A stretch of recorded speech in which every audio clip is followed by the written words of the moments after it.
بسم اللہ الرحمن الرحیم۔ السلام علیکم۔ امید کرتا ہوں کہ آپ سب خیریت سے ہوں گے۔ حضرت خالد بن ولید رضی اللہ تعالیٰ عنہ کی والدہ کا نام لبابہ صغرا بنت الحارث ہے۔ آپ حضرت ام المؤمنین بنت حارث رضی اللہ تعالیٰ عنہ کی ہمشیرہ ہے۔ اس طرح حضرت صلی اللہ علیہ وسلم حضرت خالد بن ولید رضی اللہ تعالیٰ عنہ کے حقیقی خالو ہیں۔ دوستو، حضرت خالد بن ولید رضی اللہ تعالیٰ عنہ کے 6 بھائی اور 2 بہنیں تھیں۔ آپ رضی اللہ تعالیٰ عنہ کے بھائیوں میں ہشام اور ولید مسلمان ہوئے۔ بہنوں میں سے ایک کی شادی حضرت صفوان بن امیہ کے ساتھ ہوئی تھی اور دوسری کی حارث بن ہشام کے ساتھ۔ حضرت خالد رضی اللہ تعالیٰ عنہ کے والد ولید مکہ کے روسا میں شمار ہوتے تھے۔ مکہ مکرمہ سے لے کر طائف تک ان کے باغات تھے۔ آپ رضی اللہ تعالیٰ عنہ کا تعلق فخزوم قبیلے سے تھا، جو قریش کے قبیلے بنو ہاشم کے بعد مرتبے میں دوسرے نمبر پر تھا۔ آپ رضی اللہ تعالیٰ عنہ کے والد کی ثروت کا یہ حال تھا کہ ایک سال بنو ہاشم مل کر غلاف کعبہ چڑھاتے اور ایک سال ولید تنہا غلاف چڑھاتے تھے۔ حضرت خالد بن ولید رضی اللہ تعالیٰ عنہ کی پیدائش۔ دوستو، حضرت خالد بن ولید رضی اللہ تعالیٰ عنہ کی پیدائش کی صحیح تاریخ کسی کتاب میں مذکور نہیں ہے، تاہم مختلف حوالوں سے صرف اس قدر معلوم ہے کہ ظہور اسلام کے وقت آپ کی عمر 17 سال تھی۔ عرب کے رواج کے مطابق حضرت خالد بن ولید رضی اللہ تعالیٰ عنہ کی پرورش بھی مکہ سے باہر دیہاتی ماحول میں ہوئی۔ آپ نے ایسے ماحول میں ہوش سنبھالا جہاں شمشیر آرائی، جنگجوانہ سرگرمیاں آخر وقت تک سامنے ہوتی تھیں۔ نیز بازی، شہ سواری، شمشیر زنی، جنگی داؤ پیچ سے ہر وقت پالا پڑتا تھا۔ آپ بچپن ہی سے نڈر اور صاحب تدبر اور زیرک انسان تھے۔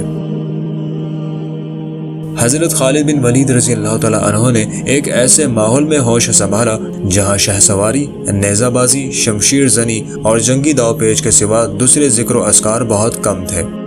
مشہور روایتوں کے مطابق حضرت خالد بن ولید رضی اللہ تعالیٰ عنہ بچپن ہی سے نہایت پھرتیلے، نڈر اور صاحب تدبیر تھے۔ جوان ہو کر آپ رضی اللہ تعالیٰ عنہ کی شجاعت کا رنگ نکھرا اور آپ قریش کے منتخب جوانوں میں شمار ہونے لگے۔ مندرجہ ذیل واقعے سے بھی حضرت خالد بن ولید رضی اللہ تعالیٰ عنہ کی جسمانی طاقت کا اندازہ ہوتا ہے، جسے ابن عساکر نے بھی نقل کیا ہے۔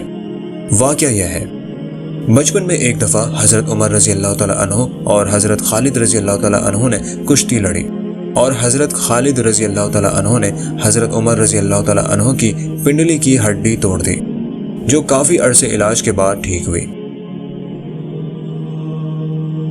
حضرت خالد بن ولید رضی اللہ تعالیٰ عنہ کا حلیہ۔ آپ رضی اللہ تعالیٰ عنہ کے چہرے پر چیچک کے نشان تھے، جسم مضبوط اور گٹھا ہوا تھا اور سینہ بہت کشادہ تھا۔ قبول اسلام سے پہلے حضرت خالد بن ولید رضی اللہ تعالیٰ عنہ بھی اپنے والد کی طرح اسلام سے پہلے اسلام کے شدید مخالف تھے۔ اسلام اور مسلمانوں کے خلاف ہر کارروائی میں وہ آگے ہوتے تھے۔ جنگ بدر اور احد میں آپ کی صلاحیتیں اسلام کے خلاف صرف ہوئی۔ احد میں آخری مرحلے میں مسلمانوں کو جس شکست کا سامنا کرنا پڑا، اس کی بڑی جگہ خالد بن ولید تھے، جنہوں نے احد کے عقبی درے سے مسلمانوں پر پے در پے وار کیے تھے۔ مشرکین کے ایک دستے کی قیادت کرتے ہوئے خالد بن ولید نے ایسے زوردار انداز سے حملہ کیا کہ مسلمانوں کے پاؤں اکھڑ گئے۔ حالانکہ اس چند لمحے پہلے اسی جنگ میں مکہ کے بڑے بڑے بہادر الٹے پاؤں بھاگ چکے تھے، لیکن خالد رضی اللہ تعالیٰ عنہ نے موقع پاتے ہی مسلمانوں پر اس شجاعت سے حملہ کیا کہ ہر طرف افراتفری پھیل گئی۔ جنگ احد کے بعد خالد رضی اللہ تعالیٰ عنہ کی مسلمانوں سے دشمنی کا شہرہ دور دور تک ہو گیا۔ اکرمہ رضی اللہ تعالیٰ عنہ بن ابی جہل اور عمرو بن عاص رضی اللہ تعالیٰ عنہ آپ کے خاص ساتھیوں میں سے تھے۔ قبول اسلام۔ حضرت خالد رضی اللہ تعالیٰ عنہ کا قبول اسلام بھی غیر معمولی سے کم نہیں۔ مورخین کے مطابق صلح حدیبیہ کے موقع پر آپ کے دل میں اسلام کی روشنی چمکنے لگی۔ صلح حدیبیہ اسلام کا ایک تاریخی واقعہ ہے، جس کے ذریعے عرب کے بڑے بڑے سرما اسلام میں داخل ہوئے۔ حضرت خالد بن ولید رضی اللہ تعالیٰ عنہ کے دل میں بھی غیر محسوس طور پر اسلام سے محبت پرورش پا رہی تھی۔ وہ دل و جان سے یہ بات محسوس کرتے تھے کہ کسی نہ کسی وقت سارے عرب پر اسلام کا پرچم بلند ہونے والا ہے۔ اس خیال سے انہوں نے قریب سے حضرت صلی اللہ علیہ وسلم کی نقل و حرکت، انداز گفتگو، طرز عمل، کردار اور اسوہ حسنہ کا جائزہ لینا شروع کر دیا۔ انہوں نے بہت جلد محسوس کیا کہ حضرت صلی اللہ علیہ وسلم اور آپ کے اصحاب بہت ہی پاکیزہ زندگی گزارنے والے لوگ ہیں۔ ان کی سچائی، بے نفسی، سادگی، حسن سلوک، رعب و جلال اور فکر و نظر کی جاذبیت دیکھ کر حد درجہ متاثر ہوئے۔ ادھر حضرت صلی اللہ علیہ وسلم بھی آپ کی صلاحیتوں سے بے خبر نہیں تھے۔ آپ کو وحی کے ذریعے اس کی خبر ہوئی کہ حضرت خالد بن ولید رضی اللہ تعالیٰ عنہ کا دل اسلام کی روشنی سے آراستہ ہو رہا ہے۔ چنانچہ آپ نے خالد بن ولید رضی اللہ تعالیٰ عنہ کے بھائی ولید سے، جو اس سے پہلے آغوش اسلام میں آ چکے تھے، ان سے فرمایا، خالد پر اسلام کی سچائی ظاہر ہو چکی ہے، پھر وہ اسلام کیوں نہیں لاتا؟ حضرت صلی اللہ علیہ وسلم کا یہ ارشاد سن کر حضرت ولید نے اپنے بھائی کے نام خط لکھا، بھائی نامعلوم آج حضرت صلی اللہ علیہ وسلم کو تم خود بخود کیوں یاد آ گئے؟ فرماتے تھے حضرت خالد بن ولید پر اسلام کی حقانیت ظاہر ہو چکی ہے، وہ اسلام کیوں نہیں لاتا؟ بھائی تمہارے لیے یہی مناسب ہے کہ جلد آ کر دولت اسلام حاصل کر لو اور اس میں ایک لمحے کی تاخیر نہ کرو۔ حضرت فرماتے ہیں کہ ولید کا خط دیکھتے ہی میری یہ حالت ہو گئی کہ بے اختیار میری زبان سے کلمہ توحید جاری ہو گیا اور جی چاہا کہ پر لگا کر محمد صلی اللہ علیہ وسلم کے پاس پہنچ جاؤں اور اپنا تن من سب آپ صلی اللہ علیہ وسلم پر نثار کر دوں۔ چنانچہ حضرت خالد بن ولید رضی اللہ تعالیٰ عنہ نے مکہ سے مدینے کا سفر کیا۔ دوستو، حضرت خالد اپنے ایمان لانے کا واقعہ ان الفاظ میں بیان کرتے ہیں، میں نے مدینے پہنچتے ہی سفر کے کپڑے اتار کر عمدہ پوشاک زیب تن کیا اور حضور اقدس صلی اللہ علیہ وسلم کی خدمت میں حاضری کا ارادہ کیا۔ اسی جگہ میرے پاس میرے بھائی ولید آ گئے۔ انہوں نے کہا، کئی روز سے مدینہ منورہ کے لوگ آپ کا انتظار کر رہے تھے۔ حضرت صلی اللہ علیہ وسلم فرما چکے ہیں، بہت جلد مکہ کے کئی بہادر ہماری طرف آ جائیں گے، اس سے لوگوں میں آپ کا بہت اشتیاق ہے۔ حضرت صلی اللہ علیہ وسلم سخت انتظار میں ہیں، جلدی کرو۔ اس فکر نے میرے تن بدن میں بجلی پیدا کر دی۔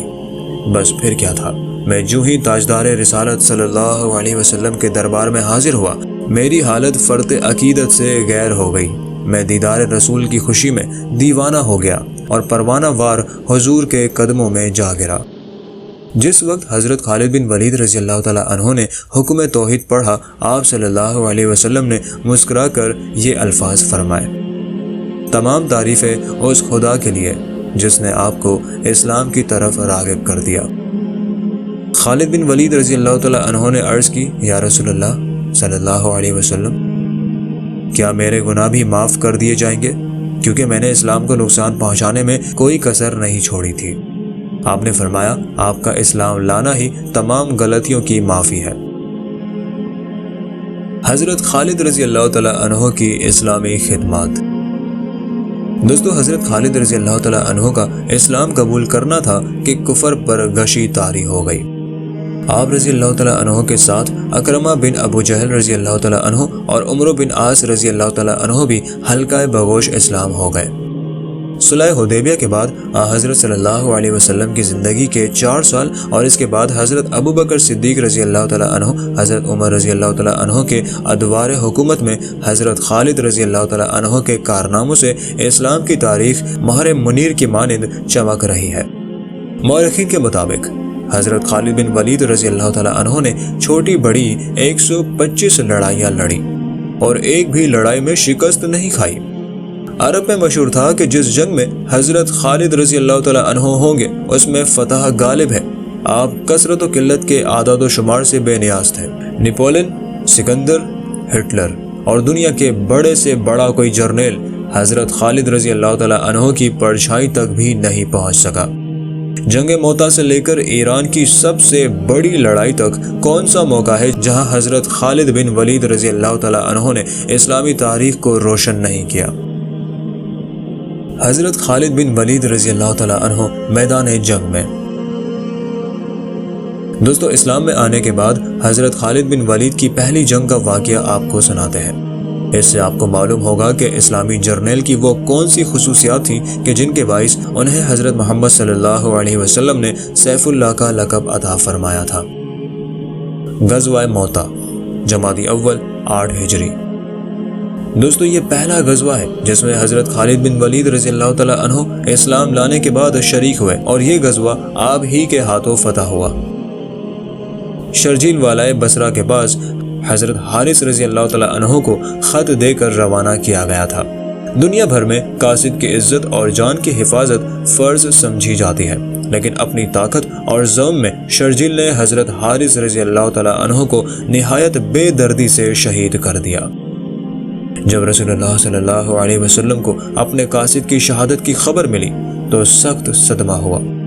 کچھ عرصے تو آپ صلی اللہ علیہ وسلم یہودیوں کی مخالفت دبانے میں مصروف رہے، لیکن جو ہی اس طرف سے اطمینان حاصل ہوا، حضور صلی اللہ علیہ وسلم نے 30,000 مسلمانوں کا ایک لشکر حضرت حارث بن عمیر کا قصاص لینے کے لیے روانہ کیا۔ لشکر کی امارت حضرت زید بن حارث رضی اللہ تعالیٰ عنہ کے سپرد ہوئی۔ روانگی سے قبل حضرت صلی اللہ علیہ وسلم نے ہدایت فرمائی کہ اگر زید بن حارثہ شہید ہو جائے تو جعفر بن ابی طالب لشکر کے امیر ہوں گے، اور اگر جعفر بھی شہید ہو جائے تو عبداللہ بن رواحہ امیر ہوں گے، اور ان کے بعد مشورے سے سردار مقرر کیا جائے گا۔ حضرت محمد صلی اللہ علیہ وسلم شیطہ الوداع تک لشکر کے ہمراہ گئے، اور اس کے بعد آپ صلی اللہ علیہ وسلم واپس تشریف لے آئے۔ دوستو، موتا سرزمین شام کا ایک چھوٹا سا قصبہ ہے۔ جب یہ لشکر موتا پہنچا تو شرجیل نے لشکر اسلام کا احوال معلوم کرنے کے لیے اپنے بھائی سدوس کو 50 سواروں کے ساتھ روانہ کیا۔ مشرکین کا یہ گروہ مسلمانوں کی بے خبری میں پہنچا اور جنگ شروع ہو گئی، چنانچہ سدوس مارا گیا۔ شرجیل اپنے بھائی سدوس کی قتل کی خبر سن کر خوف زدہ ہو گیا اور قلعے میں پناہ لے لی۔ پھر وہاں سے اپنے ایک اور بھائی کو کیسر روم کے پاس جو یلغار میں تھا مدد لانے کے لیے بھیجا۔ چنانچہ ہرقبل نے اس کے ہمراہ 1,00,000 فوج بھیج دی۔ بعض مورخین نے کہا ہے کہ اس فوج کی تعداد 1,00,000 سے زائد تھی۔ جب اس لشکر کی خبر مسلمانوں کو ہوئی تو انہیں تشویش ہوئی۔ بعض لوگوں نے مشورہ دیا کہ حضرت صلی اللہ علیہ وسلم کو صورت حالات سے مطلع کیا جائے۔ حضور صلی اللہ علیہ وسلم چاہے ہمیں واپسی کا حکم دیں یا کمک روانہ فرمائے، لیکن عبداللہ بن رواحہ نے کہا، اے لوگوں، جس چیز یعنی شہادت سے تم ڈرتے ہو اسی کے لیے تو اپنا وطن چھوڑ کر یہاں آئے ہو۔ مسلمانوں کو کبھی لشکر کی کثرت نے فتح نہیں کیا۔ بدر کی لڑائی میں ہم بہت کم تھے اور دشمن بہت زیادہ۔ ہمارے پاس بے سر و سامانی کی وجہ سے صرف 2 گھوڑے تھے، لیکن پھر بھی خدا عز و جل نے کفار جو ہر طرح کے ساز و سامان سے آراستہ تھے ہمیں ان پر فتح عطا فرمائی۔ اس وقت ہماری مہم کی تکمیل صرف 2 صورتوں میں ہو سکتی ہے، یا تو ہمیں فتح حاصل ہوگی اور ہمارا غازیان اسلام میں شمار ہوگا، یا شہادت نصیب ہوگی۔ تو اس صورت میں ہم جنت میں اپنے دوستوں سے ملاقات کریں گے، اور ہر صورت میں ہم خداوند تعالیٰ کی رضامندی حاصل کریں گے جو ہماری زندگی کا مقصد اعلیٰ ہے۔ صحابہ رضی اللہ تعالیٰ عنہ نے حضرت عبداللہ رضی اللہ تعالیٰ عنہ کی تائید کی، چنانچہ مومنین اور مشرکین کی صفیں مقابلے کے لیے آراستہ ہو گئی۔ حضرت زید رضی اللہ تعالیٰ عنہ مسلمانوں کی قیادت کرتے ہوئے شہید ہو گئے۔ آپ کی شہادت کے بعد حضرت جعفر رضی اللہ تعالیٰ عنہ بن ابی طالب نے اسلامی علم سنبھالا اور کفار سے لڑنے لگے۔ آپ کا گھوڑا زخمی ہو کر گر پڑا تو آپ پیادہ پا لڑنے لگے۔ اچانک ایک کافر کی شمشیر سے آپ کا دایاں بازو کٹ گیا۔ آپ نے علم اسلام کو بائیں ہاتھ میں لے لیا۔ جب وہ بھی کٹ گیا تو آپ نے دونوں پیروں کے درمیان علم کو سنبھالا اور کٹے ہوئے بازوؤں کے سہارے اونچا رکھنے کی کوشش کی۔ اسی اثنا میں ایک کافر نے آپ کی کمر پر ایسی تلوار ماری کہ 2 ٹکڑے ہو گئے۔ آپ کی شہادت پر عبداللہ رضی اللہ تعالیٰ عنہ بن رواحہ نے جھپٹ کر علم اسلامی کو اٹھا لیا اور کفار سے مقابلہ کرنے لگے، لیکن بہت سے کافروں کو جہنم پہنچا کر آپ بھی شہید ہو گئے۔ لڑائی کا عنوان ابتدا ہی سے کچھ بگڑا ہوا تھا۔ ان سرداروں کے شہید ہونے سے کفار کی ہمت اور بڑھ گئی۔ جب عبداللہ رضی اللہ تعالیٰ عنہ بن رواحہ شہید ہوئے تو علم اسلام کو گرتا دیکھ کر کفار اس کی طرف دوڑے لیکن ثابت رضی اللہ تعالیٰ عنہ بن اکرم نے علم کو فوراً اٹھا لیا اور لشکر اسلام سے جو اس وقت ہراساں اور مروب تھا مخاطب ہو کر بولے، یعنی اے گروہ مسلمین، تم لوگ کسی ایک شخص کو اپنا امیر بنانے پر متفق ہو جاؤ۔ میں نے اسلام کے علم کو سنبھالنے میں مبارزت کر کے ایک نیک کام کیا ہے، کسی کا حق غصب نہیں کیا۔ لشکر اسلام نے جواب میں کہا، ہم تمہاری امارت سے راضی ہیں۔ ثابت بن اکرم نے جواب دیا، میں اس کام کی صلاحیت نہیں رکھتا، تم لوگ خالد بن ولید رضی اللہ تعالیٰ عنہ کی امارت پر متفق ہو جاؤ۔ چنانچہ مسلمان اس رائے پر متفق ہو گئے اور حضرت خالد بن ولید رضی اللہ تعالیٰ عنہ کو امیر لشکر بنا لیا۔ حضرت خالد رضی اللہ تعالیٰ عنہ نے بڑھ کر حضرت ثابت رضی اللہ تعالیٰ عنہ سے علم لے لیا۔ علم اسلامی کو لیتے وقت آپ نے حضرت ثابت رضی اللہ تعالیٰ عنہ سے کہا، تم مجھ سے عمر میں بھی بڑے ہو اور مرتبے میں بھی، کیونکہ تم اصحاب بدر میں سے ہو۔ لیکن حضرت ثابت رضی اللہ تعالیٰ عنہ نے فرمایا، یہ سب کچھ صحیح، مگر فنون جنگ میں مہارت اور شجاعت اور مردانگی تمہارا ہی حصہ ہے۔ فی الوقت میں نے تمہیں ہی دینے کے لیے علم اٹھایا تھا۔ حضرت خالد رضی اللہ تعالیٰ عنہ بن ولید امیر لشکر ہوئے تو مسلمان خوف زدہ ہو کر بھاگ رہے تھے۔ یہ حال دیکھ کر حضرت خالد رضی اللہ تعالیٰ عنہ کے اشارے سے ایک صحابی نے پکار کر کہا، مسلمانوں، میں تم سے پوچھتا ہوں، آخر تم موت سے بھاگ کر کہاں جا سکتے ہو؟ وہ تو تمہیں ہر جگہ آ پکڑے گی، پھر کیوں نہ میدان جہاد میں مردوں کی طرح جان دے دیں۔ ذرا غور تو کرو، اللہ کے راستے میں جہاد کرتے ہوئے شہید ہونا اچھا ہے یا بزدلوں اور نامردوں کی طرح بھاگتے ہوئے پشتوں پر دشمن کے تیر کھا کر نامرادی اور ذلت کی موت مرنا؟ یاد رکھو، جو لوگ موت سے ڈر کر بھاگتے ہیں، دنیا کے کسی حصے میں انہیں ذلت، خوف اور نامرادی سے نجات نہیں ملتی۔ ایک مومن کی سب سے بڑی کامیابی یہی ہے کہ وہ مردانہ وار مقابلہ کرتے ہوئے سینے پر زخم کھائے اور سرخرو ہو کر اپنے معبود کے دربار میں پہنچ جائے۔ کیا تم اس معمولی سی بات کو بھی نہیں سمجھتے کہ اگر یوں ہی بھاگتے رہے تو کافر تم میں سے ایک کو بھی گھر تک نہ پہنچنے دیں گے اور تم سب بزدلوں کی موت مارے جاؤ گے؟ یہ سن کر مسلمان سنبھلے اور حضرت خالد رضی اللہ تعالیٰ عنہ نے حیرت انگیز پھرتی اور ہوش مندی کے ساتھ انہیں منظم کر کے دشمن کو آگے بڑھنے سے روکا۔ لڑائی اپنے پورے زور پر تھی کہ شام ہو گئی اور دونوں لشکروں نے اپنے اپنے پڑاؤ کا رخ کیا۔ صبح ہوئی تو مصرع کو میمنہ کی جگہ استادہ کیا اور اس صورت سے لشکر کی ایسی کایا پلٹ ہو گئی کہ دیکھنے والا یہ نہیں بتا سکتا تھا کہ یہ وہی لشکر ہے جو کل لڑ رہا تھا۔ مشرکین نے جب لشکر کو اس ترتیب سے دیکھا تو خوف زدہ ہو گئے اور یہ سمجھے کہ رات ہی رات میں مسلمانوں کو کمک مل گئی ہے۔ اس خیال نے ان پر ایسا ہراس طاری کیا کہ مقابلے کی تاب نہ لا سکے اور راہ فرار اختیار کی۔ اس طور پر اللہ تعالیٰ نے حضرت خالد رضی اللہ تعالیٰ عنہ کو مظفر منصور کیا اور دشمنان اسلام کو شکست ہوئی۔ جنگ موتا میں حضرت خالد رضی اللہ تعالیٰ عنہ نے جس بہادری اور تدبر کا مظاہرہ کیا، تاریخ میں اس کی مثال نہیں ملتی۔ کہاں 3000 مسلمان اور کہاں 1,00,000 کفار، لیکن حضرت خالد رضی اللہ تعالیٰ عنہ کے حسن تدبیر نے اقلیت کو اکثریت پر غالب کر دیا اور کافر خوف زدہ ہو کر میدان سے بھاگ گئے۔ جنگ موتا میں دوسرے دن حضرت خالد رضی اللہ تعالیٰ عنہ کا لشکر اسلام کی ترتیب کو بدل دینا ایک بہت بڑی جنگی تدبیر تھی جو خاطر خواہ طریقے پر کامیاب ہوئی۔ اس جنگ میں مسلمانوں کی فتح نے ان دشمنان اسلام کی آنکھیں کھول دی جو اپنی اکثریت کے بلبوتے پر مٹھی بھر موحد صحابہ کو ختم کر دینا چاہتے تھے۔ معتبر روایتوں کے مطابق جنگ موتا میں حضرت خالد رضی اللہ تعالیٰ عنہ کی ہاتھ سے 9 تلواریں ٹوٹیں۔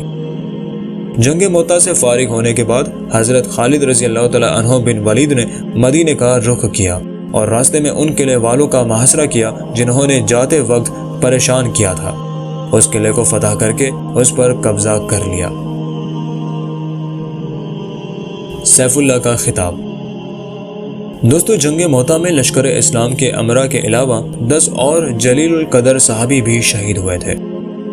معتبر ذرائع سے ثابت ہے کہ اللہ تعالیٰ نے جنگ موتا کے تمام حالات سے اپنے رسول صلی اللہ علیہ وسلم کو مطلع کر دیا تھا اور حضور صلی اللہ علیہ وسلم اپنے اصحاب کو لڑائی کے حالات سے آگاہ فرما رہے تھے چنانچہ آپ نے ارشاد فرمایا، زید نے علم اٹھایا اور وہ شہید ہوئے، پھر جعفر نے علم سنبھالا، وہ بھی شہید ہو گئے، اور ان کے بعد ابن رواحہ رضی اللہ تعالیٰ عنہ نے علم اسلامی کو لیا تو وہ بھی شہید ہو گئے۔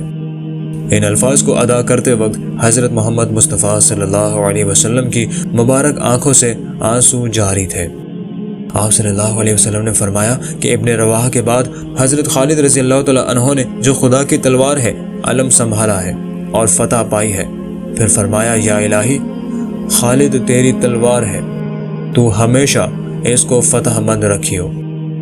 اسی دن سے حضرت خالد کا لقب سیف اللہ ہو گیا۔ سید کونین صلی اللہ علیہ وسلم نے حضرت خالد رضی اللہ تعالیٰ عنہ کے حق میں جو دعا فرمائی اسے اللہ نے کچھ یوں کہا، ہمارے حبیب اپنی خواہش نفس سے کوئی کلام نہیں کرتے، بلکہ وہی بات کہتے ہیں جو بذریعہ وحی ہم ان کی طرف اتارتے ہیں۔ شرف قبولیت تو حاصل ہونا ہی تھا، لیکن اس دعا کی برکت سے خالد رضی اللہ تعالیٰ عنہ کا دل و دماغ جنگی قابلیتوں کا ایک سمندر بن گیا۔ ان کی رگ رگ میں شجاعت کے سمندر معجزن ہو گئے۔ ان کے جسم کا ایک ایک حصہ اور راہ خدار میں نثار ہونے کے لیے ان کے جذبات شوق ہر وقت متلاطم رہنے لگے۔